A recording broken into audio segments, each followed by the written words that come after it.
Welcome to DubNation Live. I'm Waleed. And I'm Kian, and today we're going to be talking about how the Warriors can get Giannis. So, can the Warriors get Giannis? Yes. Is it likely? No. But is it possible? Definitely.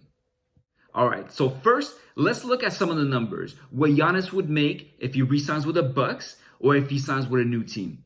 A quick disclaimer that all these numbers that we're about to show you are based on the current TV money that's coming into the NBA.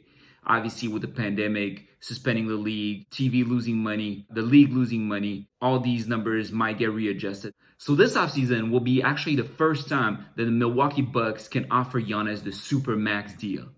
What is a Supermax deal, you ask? Well, it's the largest and longest contract that teams are allowed to offer to NBA players. Now, there are restrictions for teams to even be able to offer that Supermax deal to their players. If Giannis decides to take that Supermax deal, he'll be signing for a 5-year extension, and it will pay him around $250 million over those 5 years.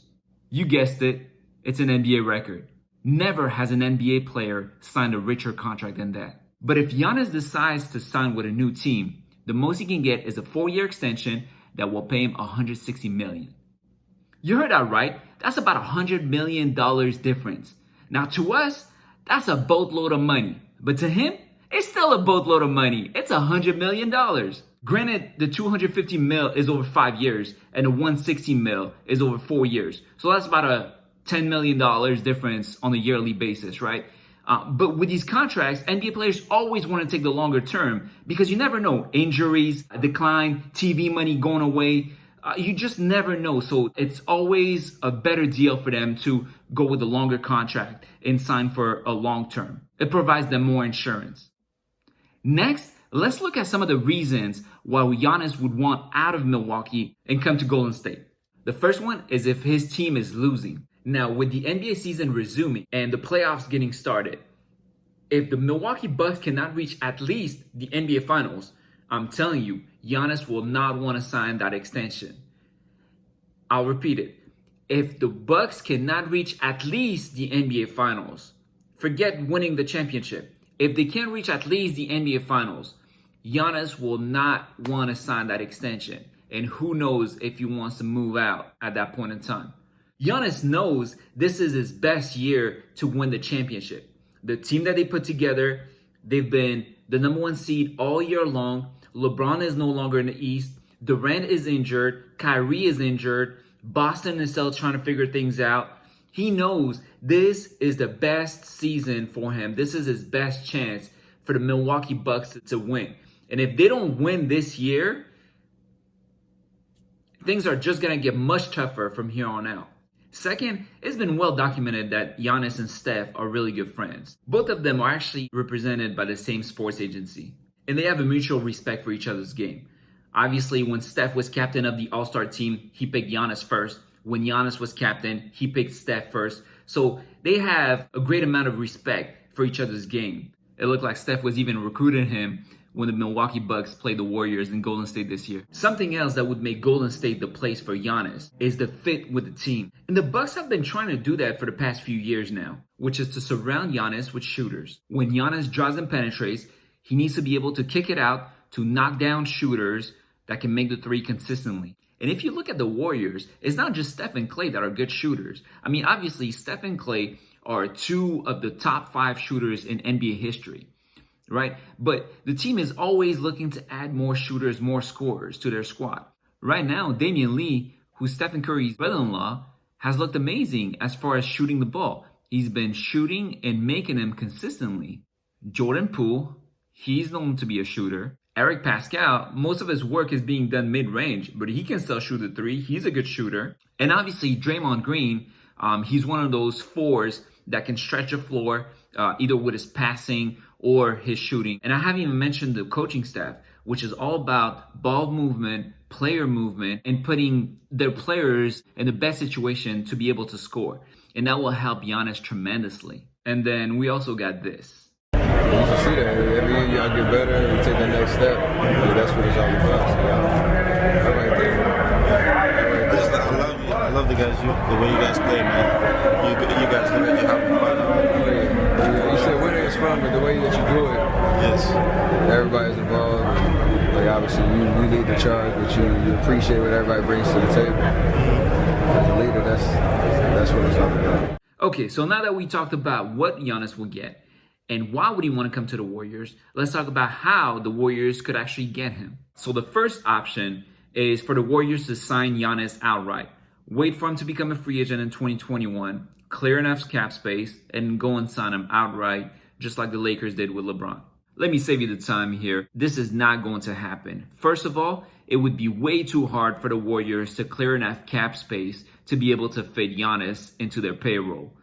Second, we talked about it earlier, Giannis would have to take a major discount to sign a 4-year contract with another team. So let's not even talk about it. This option is not going to happen. Very, very unlikely. Second option would be the sign and trade deal. So the Bucks would sign Giannis to a 4-year max deal and then ship him over to the Warriors. Now, in this case, it would be a little bit easier because the Warriors wouldn't need to clear cap before getting Giannis. And then also, the Bucks would actually get something for Giannis rather than losing him for nothing. Now, it should be noted that if a player signs for the 5-year Supermax deal, that player cannot be traded for the first year of that extension. So the most that Giannis could get in this sign and trade scenario to the Warriors would be a 4-year deal. So while this option might work for the teams, the Warriors and the Bucks, Giannis is still losing money in this deal.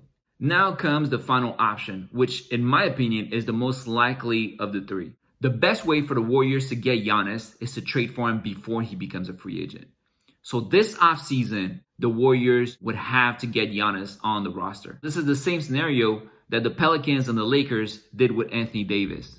Now, this is the best option for all parties involved. The Warriors would get their guy. The Bucks would get the best trade package for Giannis rather than waiting until a sign and trade deal. And then Giannis wouldn't lose out on as much money because he could sign a 1-year deal and then another 1-year deal before he's eligible for a Supermax with the Warriors. Kind of like what Kevin Durant was scheduled to be making, but then he decided to leave. So like I said, this is a very similar situation than it was with Anthony Davis. 2 rules to keep in mind while we talk about trade packages. First is the Stepien rule, which was named after Ted Stepien, the owner of the Cleveland Cavaliers, who was also the acting GM back in the 80s. Stepien was very fond of trading first-round picks. At one point, he had traded 5 consecutive picks, so the league decided to make a rule and name it after him. The rule basically doesn't allow any team to trade consecutive first-round picks. Another rule that might not be relevant to this scenario particularly, but is always good to know, is that there's a 7-year time limit rule in trading a first-round pick, meaning that the pick that they're trading cannot be more than 7 years in the future. As I said before, this is somewhat of a similar situation as Anthony Davis. So let's take a quick look at what the Lakers had to give up to get Anthony Davis. Lakers had to give up Lonzo Ball, Brandon Ingram, Josh Hart, and then 3 first-round picks. It was picks 2019, 2021, and then 2024. Now, if you notice, there's a gap in between each one of the picks. And that's, again, when we talked about the Stepien rule, that's why the gap is there. So here it is. 3 young players and 3 first-round picks. That's what it took to get Anthony Davis to the Lakers. All right. So now let's take a look at what the Warriors would have to give up to get Giannis Antetokounmpo. The reason why I mentioned the Stepien rule to begin with is that the Warriors have a huge advantage on their hands, which nobody in the media has talked about so far, surprisingly. And that advantage is that the Warriors can technically offer first-round picks to the Bucks for the next 3 years. The way it works is that they could offer this year's first-round pick, 2020, their own, then 2021's Minnesota's first-round pick, which they got in the trade for D'Lo. And then they can offer their 2022 first-round picks. So as you can see, they're never giving their consecutive first-round picks of their own, but one of them is Minnesota's, which they can plug in there. And now the Bucks get first-round picks for the next 3 years for Giannis. Now, from a financial standpoint, if you traded Andrew Wiggins for Giannis, it works financially. But obviously, the Bucks are going to want way more than just Andrew Wiggins for Giannis Antetokounmpo.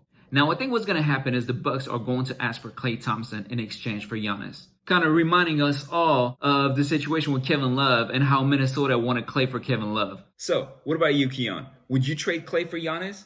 I don't think so. What about you? Would you trade Klay? I wouldn't trade Klay for the pure reason that I think the backcourt right now is so solid. It has a potential to be one of the best backcourt in NBA history. The only way it would make sense for Klay to be traded for Giannis is if the Warriors were able to get Bradley Beal with this year's draft pick. But that's more of a pipe dream, so. Now, the Warriors are going to have to get strategic around this. They might have to add Draymond Green to the trade package to make it work. Now, here's the challenge. If Draymond Green is included, the numbers are not working out. Warriors have to take some money back in order for this trade to happen. Ersan Ilyasova and George Hill can be added to the trade package to make the numbers work. Also, Giannis' brother, he's not getting much playing time, 5 minutes. I'm pretty sure the only reason why he's on the team is that the Bucks want to keep Giannis happy. So they'll probably trade him as well. So we got Giannis coming to the Warriors, George Hill, Ersan, Giannis' brother, and somebody else to make the money work would be possibly DJ Wilson. I don't know if this would really sweeten the deal, but the Warriors could add Jordan Poole to the trade package. Jordan Poole was the Warriors' first-round pick last year, and if you're the GM of the Bucks, you could actually say that you got 4 first-round picks for Giannis, including Jordan Poole, and the 3 picks that are coming in. Another option in this scenario also could be that a third team is involved. So, for example, Draymond Green, instead of going straight to Milwaukee, maybe he can go somewhere else, and then another player can be traded to Bucks. I haven't really looked at it, but maybe a Zach LaVine or a Blake Griffin, Aaron Gordon, somebody like that. Easy enough, right? Now, Bob Myers is going to have a lot of work to do and a lot of convincing to do. If you have another trade package in mind that you think could possibly work, or a potential scenario that could bring Giannis to the Bay, please let us know in the comment section below. Well, that's all for today, guys. Make sure you catch us in our next video, where we talk about another superstar that the Warriors can get. Make sure to like, subscribe, and hit the bell notification so you don't miss out on any new videos. Bye!